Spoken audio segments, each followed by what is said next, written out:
Yo tuve que empezar, ya no joven, a empezar a utilizar las redes sociales, pero bueno, pues había que dar de comer a la familia. No todo el mundo puede ser periodista, Jorge. Y aquí hoy no, aquí hoy vale todo. Y entonces sí, claro, uno pone en X o en cualquier red social cualquier cosa y lo están dando por buena. No te puedes tragar, no puedes fagocitar todo aquello que estás viendo.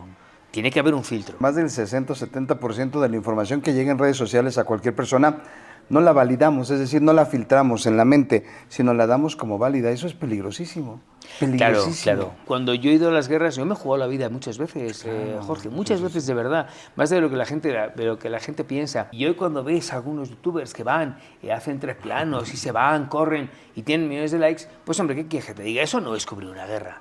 Eso es tener más seguidores. Tú logras fortalecer la tesis de que el periodismo serio vende y vende bien. Hay gente que necesita, quiere y desea contenidos de calidad y de periodismo serio. Implica sobre todo un grado muy importante de responsabilidad, sí, que no tienen muchos que están utilizando las redes sociales para decir que son periodistas. De hecho, ahora que estamos hablando tú y yo, mientras tú y yo estamos hablando, hay 56 guerras en diferentes países. Son muchas guerras. Como estamos interconectados, eso por supuesto es una guerra. Perdón, en este caso particular, ¿tu familia cómo está? ¿O bueno, pues creo que bien. Pude muy ligeramente hablar con un hermano y que tuvieron que subir a mi madre 7 pisos en Porrajarera, que tiene 91 años.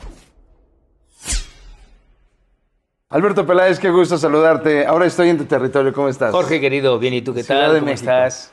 Me da gusto verte, hombre, no te veía desde el año pasado, en Voces por la Paz. Sí. Oye, te veo en tus entrevistas, en La Cama con Alberto Peláez, Expediente Peláez, que va muy bien, y los grabas aquí donde estamos, ¿no?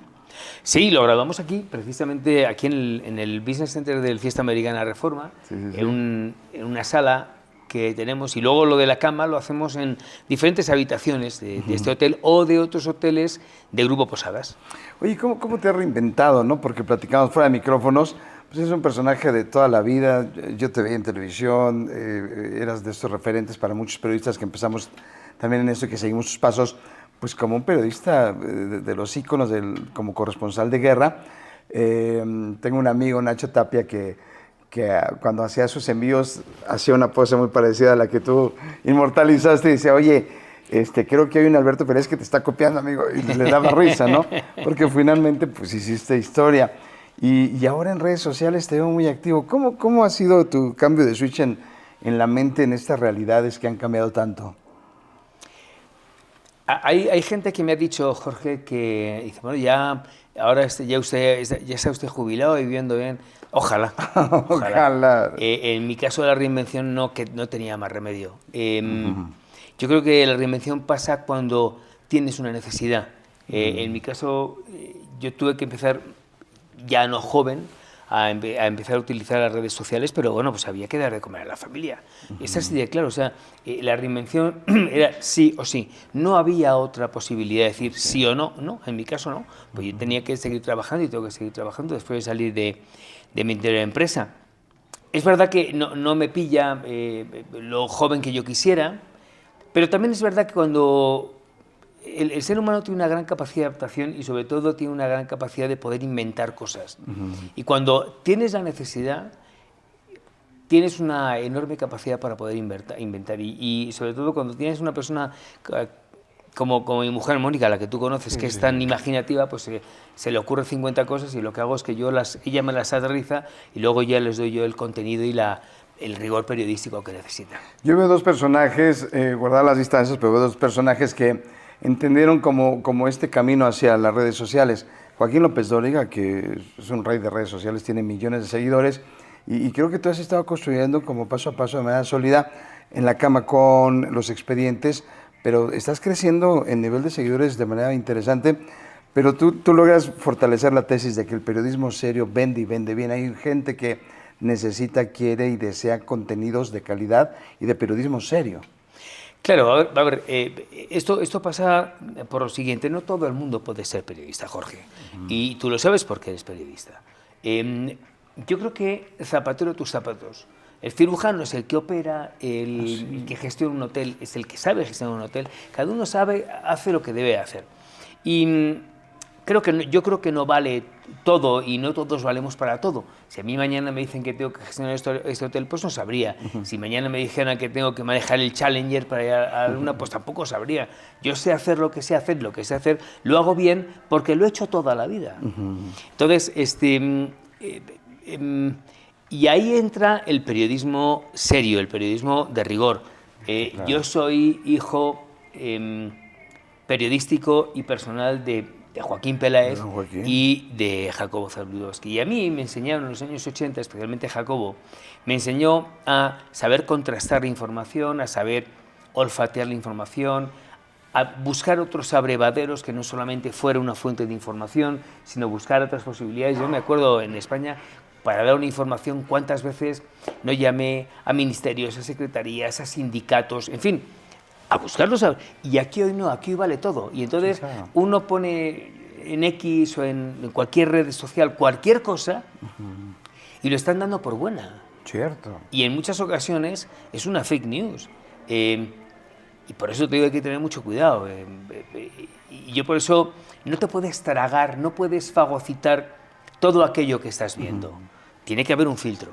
Y un filtro que pasa por un nivel intelectual no pequeño, sí, y sobre todo por un rigor periodístico que tiene que ser el ABC de cualquier periodista. Y hoy no existe ese ABC periodístico. Estaba leyendo una estadística brutal, que más del 60 o 70% de la información que llega en redes sociales a cualquier persona no la validamos, es decir, no la filtramos en la mente, sino la damos como válida. Eso es peligrosísimo. Peligrosísimo. Claro, y eso si lo llevas por ejemplo, a un corresponsal de guerra como soy yo, pues hombre, da cierto coraje o da cierta tristeza, sí, el ver cómo cuando yo he ido a las guerras, yo me he jugado la vida muchas veces, Jorge, muchas veces de verdad, más de lo que la gente piensa. Pero yo no me quedaba en el hotel, no, yo iba a primera línea de verdad. Y hoy cuando ves a algunos youtubers que van, hacen 3 planos y se van, corren y tienen millones de likes, pues hombre, ¿qué quieres que te diga? Eso no es cubrir una guerra, eso es tener más seguidores. Pero cubrir una guerra es una cosa mucho más seria, que digamos, ese punto crematístico, si quieres, vamos a llamarlo de alguna manera, ¿no? Entonces, yo creo que hay que ser muy riguroso. Si uno dice que es periodista y tiene cada uno de los fonemas, es con unas consecuencias muy serias. Oye, el joven Murrieta te entrevistó hace tiempo, estaba viendo la entrevista hace unos días y me dio risa porque te decía, oye, ¿qué es ser periodista? Y parece una respuesta muy sencilla, pero no, realmente implica muchísimos elementos que hablas tú de rigor, porque, ¿no? Porque implica sobre todo un grado muy importante de responsabilidad, sí, que no tienen muchos que están utilizando las redes sociales para decir que son periodistas. Mira, el periodista, a mi modo de ver, Jorge, es un fiscalista, es un auditor. No solamente cuenta lo que pasa, en muchas ocasiones también el periodista tiene que alabar cuando las cosas se hacen bien. Claro. Y no pasa nada. Sí, sí, sí. Y tiene que criticar cuando las cosas se hacen mal. Y tampoco pasa nada. No porque alabes ya eres un vendido, exacto, o eres un comprado, ni porque critiques eres malo, muy malo. No. Al contrario, somos gente muy ecléctica, coño. Y entonces la gente tiene que entender que el periodista tiene esa función. Que se alaba o se critica en función de cuando las cosas se hacen bien o se hacen mal. ¿Quiénes han sido tus mentores? Ya decías de Joaquín, tu padre. Sí, bueno, es el mentor, mi padre. Sí, sí, sí. Jacobo Zabludovsky. ¿Quiénes más han sido tus mentores como en tu formación, bueno, y en la vida práctica del periodismo? Bueno, fundamentalmente yo es que, a ver, mis dos mentores han sido mi padre y Jacobo. Son las columnas. Y luego he tenido compañeros que gracias a ellos yo también he contribuido al periodismo. En la escuela de los 80, en 24 horas con Jacobo, había extraordinarios reporteros que marcaron una inflexión en el periodismo, no solamente mexicano, en el periodismo en español. Te estoy hablando de Rita Ganem, de Félix Cortés Camarillo, de Fernando Alcalá, de Raúl René Trujillo, del Zorro Rentería, de Juan Francisco Castañeda, de Paco Ramírez y de tantos otros que a mí me enseñaron a diseccionar la información. Mira, yo la información, a veces pienso que soy una especie de viviseccionista, ¿no? Como el que disecciona un animal, lo divide en dos. Bueno, es lo que hacían. Ellos me enseñaron a diseccionar la información y a entender esa información de esa manera. Y ellos fueron grandes monstruos, muchos siguen en circulación, otros lamentablemente murieron, pero siguen en circulación y grandes... Mira, ayer estuve en una cosa de la Feria del Libro presentando un libro de Armando Camarena del Camarón, que ha sido una leyenda del periodismo como camarógrafo, no solamente en Televisa, sino te diría que en todo México. Y estaba rodeado de gente que han sido genios como camarógrafos, como Julio González y Armando Camarena, han sido grandes.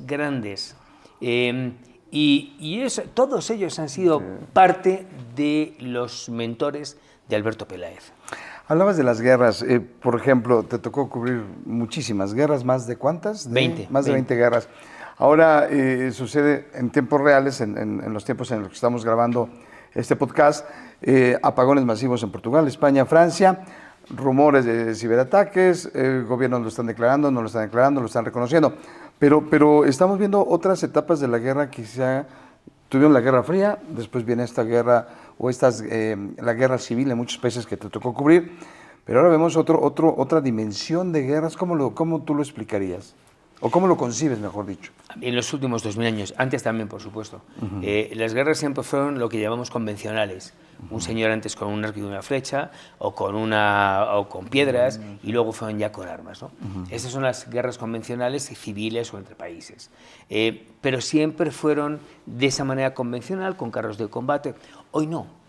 Hoy, por supuesto, que siguen existiendo esas guerras, porque, de hecho, ahora que estamos hablando tú y yo, mientras tú y yo estamos hablando, hay 56 países en guerra. En el globo terráqueo. Perdón, hay 56 guerras en diferentes países. Son muchas guerras. Que son los concentrados mediáticamente en Ucrania, Rusia. Claro, y Oriente Medio y poco más. Y sin embargo, la gente se olvida de Guinea-Conakry, se olvida de Sudán del Norte, Sudán del Sur, se olvidan de lo que está pasando todavía en muchos reductos de Somalia. No, está pasando en muchos sitios. Y no es que se olviden, es que no llega esa información. Por eso es tan importante y tan vital que seamos a los periodistas, que vayamos a las guerras para que contemos, oiga, en Guinea-Conakry también está pasando cosas. Y está muriendo gente que siente y padece como usted y como yo, y no son distintos. Sí. Pero hoy en la actualidad, Jorge, hay otro tipo de guerras. Tú has mencionado desde la famosa Guerra Fría, desde el año 45, que se instauró una guerra fría. ¿Cuántas guerras económicas no hay? Cuando cierra la bolsa de Tokio, la bolsa de Estados Unidos y cae, se vuelve a caer la otra. Y como estamos interconectados, eso por supuesto es una guerra. Y lo que ha ocurrido en España, por supuesto, hay que contarlo o lo que pasa en otros países. España ha sufrido muchos ciberataques, no sería el primero. Ahora, que haya un apagón masivo, donde no sepas, fíjate, ya no lo que pasa en la bolsa. No, ya no lo que pasa estás en Madrid y en Valencia. No, lo que pasa en tu casa. Tú tienes familia en España. Sí, claro, lo que pasa en tu casa y lo que le pasa a 2 kilómetros, porque tampoco puedes, están diciendo, no coge usted el coche porque se queda sin gasolina y no tenemos para poder surtirle ahora mismo. O sea, de esos niveles estamos hablando. Perdón, en este caso en particular, ¿tu familia cómo está? Bueno, pero creo que bien, ¿sabes? Porque pues mañana pude muy ligeramente hablar con un hermano y que tengo que subir a mi madre 7 pisos por la Jarera, que tiene 91 años. Claro, pero esto es lo que se consigue con esto, es una involución. Totalmente. Y de buenas a primeras te vas al siglo XIX. Habiendo tenido todo, te quedas sin luz, entonces te quedas sin internet, los supermercados no funcionan. Te vuelves loco, ¿no? No. No te funciona la televisión, el iPad, el teléfono, para hacerte la comida cuando es eléctrico, gas sí puede haber. Otro día pasa algo y tampoco hay gas. Te vuelves a la época de las cavernas. ¿Y ahora qué? No, totalmente. Literal. ¿Ahora qué hago? Yo esto lo viví en Afganistán en el año 2001, cuando yo iba a Afganistán y veo que no había nada de nada. Y yo pensé, sí existen los viajes al tiempo, o por el tiempo. Eso es- Porque estábamos viendo en 1850, en pleno daguerrotipo, lo que había en Afganistán en aquel entonces, la única diversión en las diferentes plazas, eran señoras que te hacían fotos, pero que te hacían fotos que eran daguerrotipos, que es el hermano menor o el premio de lo que luego serán las fotos. Eso pasaba en Afganistán.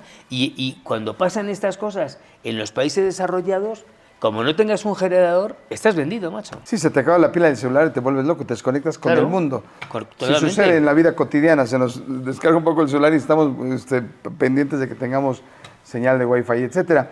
¿Ves muy peligroso lo que está pasando hoy en el mundo, particularmente con la polarización de Estados Unidos, China, la guerra comercial, los liderazgos tan radicales que parecieran disruptivos, pero son, desde mi punto de vista, agresión directa a la dignidad humana? Lo veo enormemente peligroso. Es más, lo veo tan peligroso y tan delicado que desde 1945 a la fecha jamás habíamos vivido un periodo tan delicado, Jorge. Mira, en el año 62, en la crisis de los misiles, estuvo a punto de haber una tercera guerra mundial con por la crisis de Cuba, entre Estados Unidos y Rusia, y afortunadamente primó la cordura.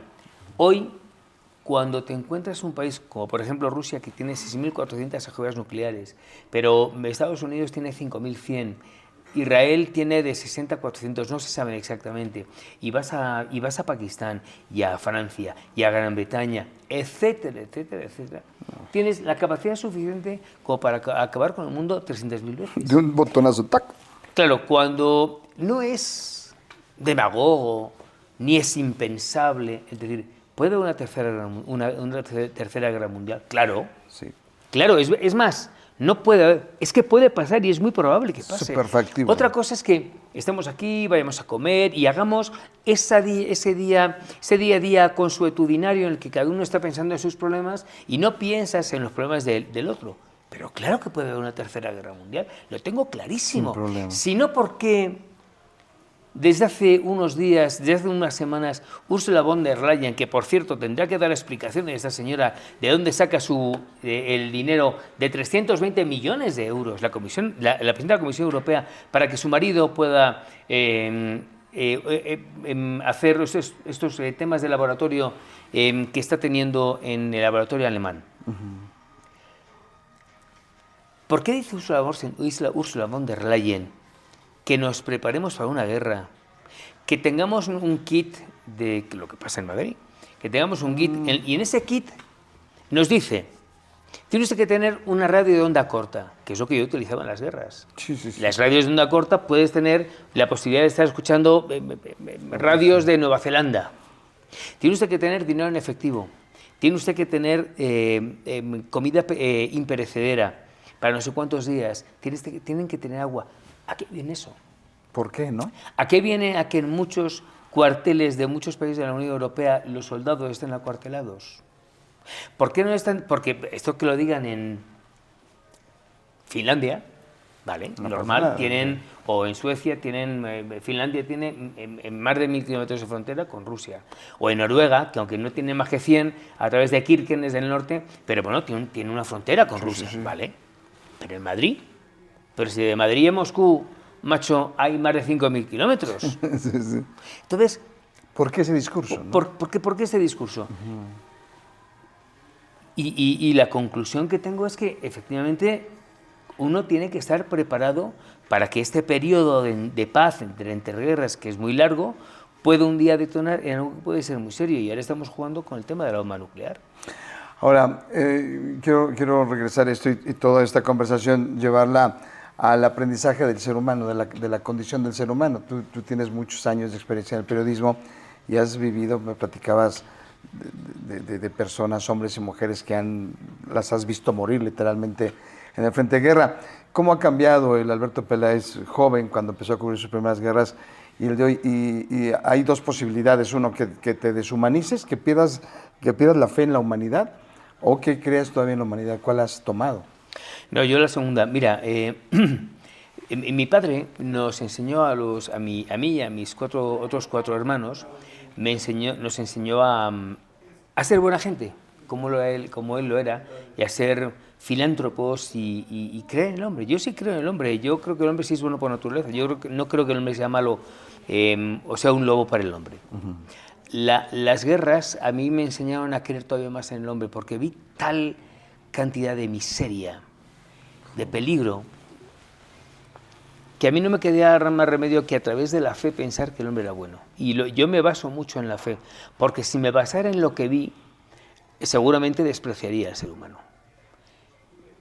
Pero si Dios despreciara al ser humano, pues ya sobrábamos aquí todos. Sí, claro, yo no puedo pensar, Jorge,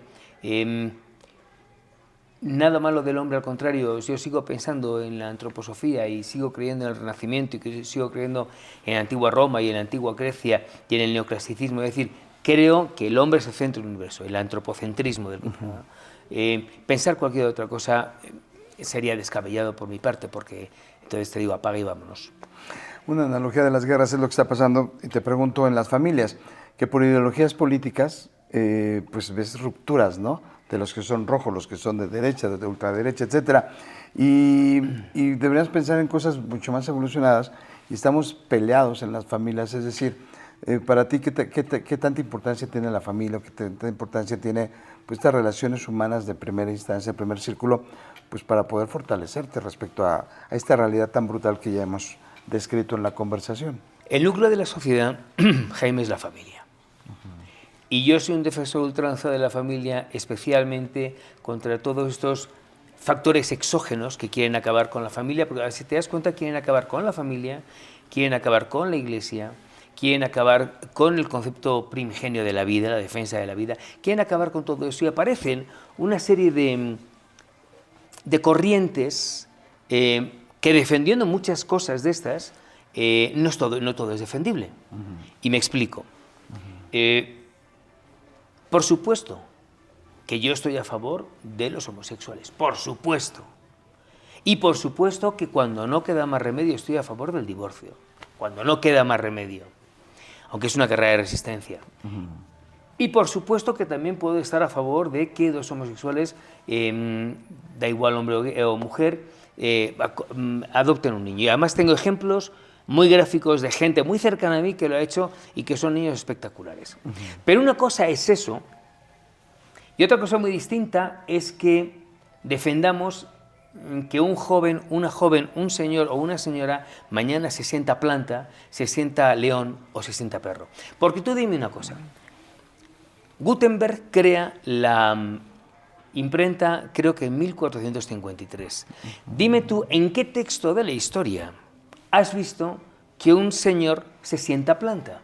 Se siente planta, o se siente perro o se siente gato.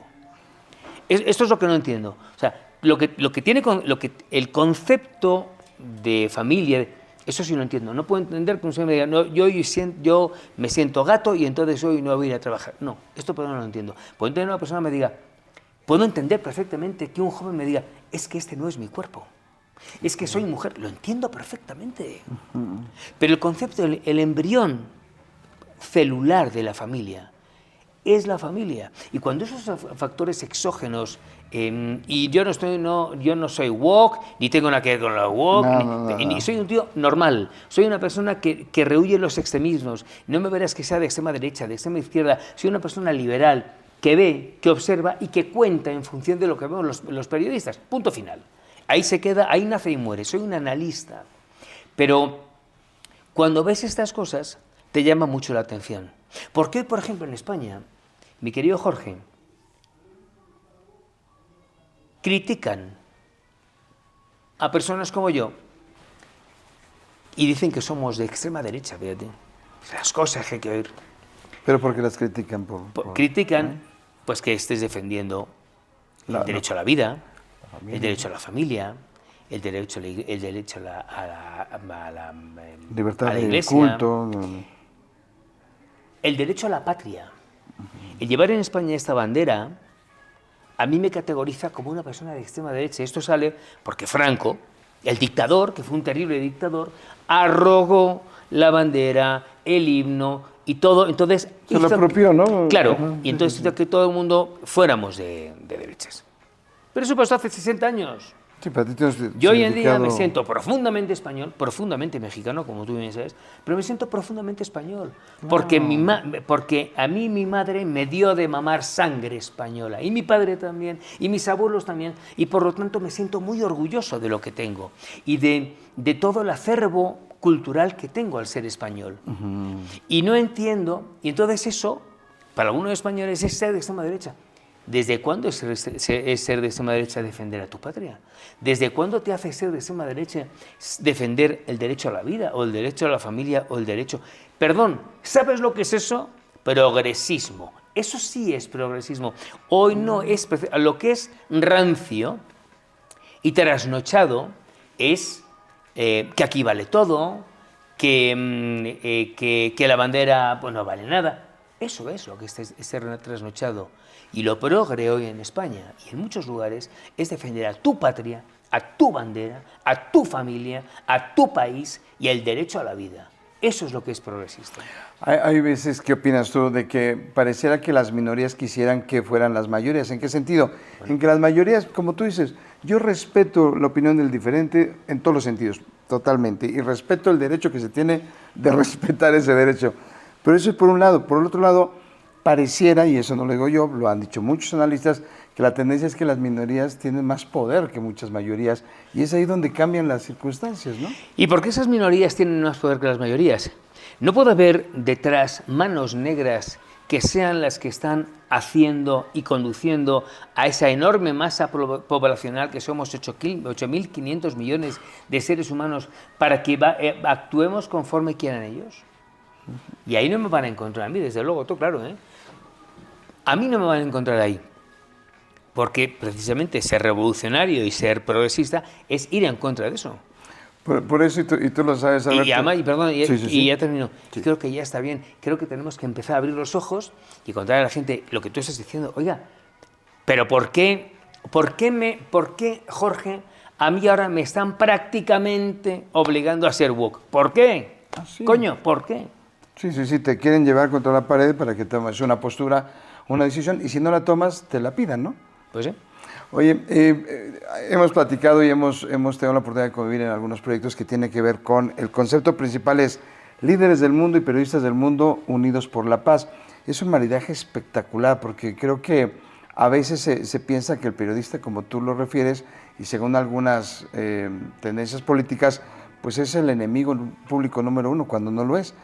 Simplemente defiende la verticalidad, la objetividad, la buena investigación, pero cuando tú unes liderazgos globales con periodismo serio, creo que se hace un mensaje muy potente. Sucedió en el ejercicio que se hizo de Voces por la Paz, que tú has sido parte crucial en esa dinámica, ¿no? Bueno, yo quiero decirte, Jorge, yo de verdad, en serio, no es como dice aquí en México, no es hacerte la barba, es verdad. Sí. Tú has hecho un gran trabajo, te lo digo de verdad, porque yo he estado en las dos ediciones de Voces por la Paz, el año pasado, hace 2 años, hiciste un trabajo magnífico porque además es que ahí conseguiste llevar a gente de un nivel espectacular. Sí, y eso es muy importante, y es importante señalarlo y dar el punto de notoriedad que te mereces, Jorge. Te lo digo de verdad, y yo te animo a que sigas haciéndolo porque en 2 años creaste un concepto que tenía mucha forma ya, ¿eh? Porque este tipo de cosas, estos eventos, tardan años en cuajar. Sí, yo cuajo en 2 años, ¿eh? Sí.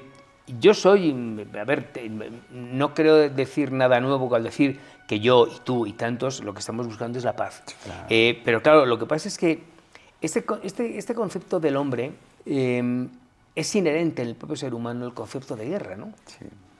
Porque el hombre siempre busca más, porque hay detrás un concepto de egolatría, de egoísmo, de falta de saciedad, de que quieres más y más y más. Así es el ser humano. Y las guerras al final no son todas por un tema fundamentalmente y estrictamente económico. Léase en territorios, léase en ideologías, léase en religión, pero al final todo se circunscribe a tener un poder y un poder económico por tierras, por lo que sea. Sí. Y eso va a existir siempre. Pero yo creo que este tipo de ejercicios, Jorge, por lo menos te hacen pensar un poco y dicen, bueno, yo creo que puedo llegar hasta aquí ya no puedo llegar. Y también te digo una cosa, Jorge, yo soy convencido de que no deberían existir las guerras. O sea, de que si uno tiene voluntad y deseo de paz, se consigue. O sea, la paz se consigue, claro que se puede conseguir en cualquier guerra, a través de la voluntad y de la generosidad. Hay que ser generoso y entender que perdiendo una guerra ganas, sí, porque claro, ganas vidas, porque ganas... Es más, si desde el Big Bang hasta ahora, ¿cuántas guerras ha habido? ¿Cuántos centenares o miles de millones de muertos ha habido? Y todos esos muertos nos los podíamos haber ahorrado con esos conceptos de generosidad, de entender que tienes que ceder, que no te queda más remedio. Cuando se tienen esos conceptos, como lo tenía Angela Merkel, sí, claro, como lo tenía Ehud Barak, como lo tenía Shimon Peres, Lech Walesa, sí, sí, Isaac Rabin, estoy hablando de ellos, ustedes que no, yo no soy ni pro judío ni por nada, pero es verdad que fueron unos tíos que supieron categorizar el concepto de Estado y elevarlo a un nivel cosmogónico, y eso fue lo que hizo que entendieran que no les quedaba más remedio que ceder ante una Palestina que es verdad que estaba oprimida. Coño, pero es que esa es una realidad. ¿Y cómo terminó Isaac Rabin? Defenestrado en el ostracismo y que un judío ultraortodoxo le pegó 2 tiros en la cabeza. Ahorita que te estoy escuchando me hace recordar lo que pasó recientemente, está pasando recientemente en el ambiente con la muerte del Papa. Prácticamente, pues es el Papa y la figura que sea el Papa y quien vaya a ser el Papa 267 de la Iglesia, pues finalmente es un estadista, es un líder del mundo. Claro. Y todos los líderes, más de 50 líderes del mundo ahí, veías al presidente de Ucrania en una silla en el marco del Vaticano platicando con el presidente de Estados Unidos, Donald Trump. O sea, todo lo que se mueve en torno a, incluyendo la fe o la religión, como lo queramos llamar, ¿no? Sí, bueno, a ver, qué duda cabe que eres el máximo exponente de la Iglesia Católica, con casi 2.000 millones de fieles, y es verdad que eres un gran estadista. Hay estadistas que son más intelectuales, como lo fue Benedicto XVI, sí, claro, y hay estadistas que siendo intelectuales fueron muy pragmáticos, como fue Juan Pablo II. El Papa Wojtyla, yo creo que ha sido uno de los mayores estadistas que ha dado, nunca mejor dicho, la historia. Una persona que supo visualizar y supo conciliar con Gorbachev, con Walesa, con Yeltsin, el acabar con algo tan atávico y tan antiguo y tan destructivo como era el comunismo, sí, porque luego también los progresistas hablan del comunismo, y coño, porque no se acuerdan de Stalin y de Lenin, sí, y de Pol Pot y de tantos dictadores que dejaron a millones de muertos, ¿no? Sí, claro. Él tuvo la sabiduría suficiente de saber que aquello, la Unión Soviética, los países satélites, no tenía mayor cabida. Sí, que luego, te digo una cosa, casi ha sido peor el remedio que la enfermedad, porque se acabó con el Pacto de Varsovia, todos aquellos países que pertenecían al Pacto de Varsovia, Albania, Bulgaria, Hungría, Lituania, Letonia, Estonia, Polonia, la República Checa ante Checoslovaquia, Eslovaquia, todos esos países se marchan al otro bando, que es la OTAN. Y por eso comienza la guerra en Ucrania. Cuando dice Yeltsin, bueno, es que yo también quiero pertenecer a la OTAN. A ver, hasta aquí hemos llegado. Yo no puedo permitirle a usted que ya que me traicionaron, y me traicionaron de manera, como dicen los mexicanos, gacha, sí, cuando Gorbachev y Bush padre se reúnen en los años 90, le dice Gorbachev, bueno, vale, ya no somos la Unión Soviética, somos la CEI, que también vamos a desaparecer, cada uno será de su padre y de su madre, pero por favor, que no aceptes a Bulgaria, que se vayan contigo, porque entonces de ser aliados van a ser enemigos. Claro. Y le dijo Bush, nada, ni te preocupes. A los 3 o 4 años estaban todos con él. Y entonces, claro, cuando dice Zelensky que yo también quiero, yo he estado en Ucrania en el año 90, Jorge, y el viaje de Kiev a Moscú, en coche, que yo lo he hecho, son 800 kilómetros. Eso, para un ejército, es un paseo. Si tú lanzas una bomba desde Kiev a Moscú, no tienes tiempo a reaccionar. Hoy los misiles hipersónicos van a miles de kilómetros por segundo. No tienes tiempo físico para poder... Ya sucedió. Entonces, puedes entender... Yo no soy, insisto, así como no soy ni prorruso, ni pro palestino, tampoco soy prorruso ni pro Ucrania. No soy de nadie. Sí, pero con objetividad has visto la realidad. Si yo tengo a mi vecino en mi casa, que es un enemigo que me está tocando la puerta, no le abro. Y aquí lo que estaban haciendo es que era abrir. Entonces puedes llegar a entender por qué Rusia dice, oiga, hasta aquí hemos llegado. Porque en menos de 15 segundos lanzan un misil atómico, no tarda 20 segundos en llegar a Moscú. No, ya. Hay que ver esa parte también. Es complicado. ¿Qué le dices a las nuevas generaciones de periodistas que están construyendo su propio camino a través de las redes con la potencia que tiene? Porque llegaron para quedarse, ¿estás de acuerdo? Es decir, esta tendencia llegó para quedarse, nos estamos adaptando, personajes como tú, tu servidor, pues estamos adaptándonos a los medios de comunicación, somos la generación de adaptados, ya los jovencitos chiquitos viven con esto. Pero pues, ¿cuál sería tu mensaje sobre paz, sobre pues, esta realidad y pues, no perder la fe, la esperanza, como lo queramos llamar, tu metaverso de paz, cómo lo construyes? Bueno, tampoco yo soy nadie para dar consejos, pero yo les diría, primero, ahora hablamos del tema de la paz. Yo creo que a los jóvenes que quieran dedicarse al periodismo y que quieran estudiar periodismo y quieran ejercer el periodismo, es que lo ejerzan con mucha responsabilidad, lo que te decía antes. Pero para ejercerlo con mucha responsabilidad, uno tiene que estudiar mucho. Uno tiene que leer mucho, uno tiene que pasar por la universidad, tiene que leer permanentemente. Yo, desde muy jovencito a la actualidad, sigo estudiando todos los días, Jorge, como imagino que lo haces tú. Porque es muy importante que ellos conozcan el mundo actual, pero el mundo actual no se conoce si no se conoce antes lo que pasó. Si un periodista difícilmente puede entender o analizar lo que pasa en Ucrania o en Rusia, si no supo qué pasó en la Revolución Francesa. Porque todo es cíclico. Entonces, los chicos tienen que estudiar mucho, tienen que viajar mucho, que sean políglotas, que hablen idiomas. Y con ese acervo cultural podrán presentarse delante de una cámara y podrán hablar con propiedad y con sentido del rigor y con sentido común, que hoy no hay mucho. Que comúnmente es lo que menos se tiene, ¿no? Creo que es fundamental el que un chaval que tenga delante de una cámara, tenga un micrófono o tenga una pluma para escribir, que alguien le vaya a leer, que sepa que lo que va a decir tiene que tener el sentido y el rigor suficiente como para que le digan lo que dice este tío es cierto o lo que dice este tío es una tontería. Sí, claro. Y va a generar un impacto. ¿Y de paz tu concepto? Bueno, lo que te decía antes, yo creo que, fíjate, las nuevas generaciones, lo veo en mis hijos y lo veo en muchos más, son grandes apostadores de paz. Y tal vez, si sabemos enseñarles que por la vía de la violencia, como decía Jean-Paul Sartre, no conduce a ningún camino más que la violencia genera violencia, podremos entender que sí, que claro que podemos vivir en un mundo mejor. Aquí no sobra nadie. De los 8.500 millones, aquí no sobramos nadie. Aquí hay que incluirnos todos.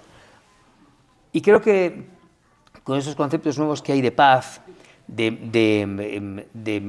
derecho al medio ambiente, que todo eso es fundamental, porque es verdad que no estamos cargando el planeta, o sea, no estoy descubriendo el hilo negro, es una obviedad, ¿no? Tenemos una casa nada más, claro. No hay plan B para planeta, ¿no? Con todo este tipo de enseñanzas que tienen, incluso que tienen entre ellos, porque vergeñan situaciones entre ellos mismos, creo que podremos llegar a un mundo de paz, que es el único posible que hay en nuestra casa común, como tú dices, que es el planeta Tierra. Alberto, qué gusto, gracias por recibirme. Sé que tu agenda anda de locos, pero te agradezco muchos minutos de conversación y bueno, seguiremos ahí construyendo paz. Gracias, Jorge, muy amable. Gracias. Te deseo mucha suerte, seguro que te va a ir muy bien. Igualmente, gracias. Seguimos.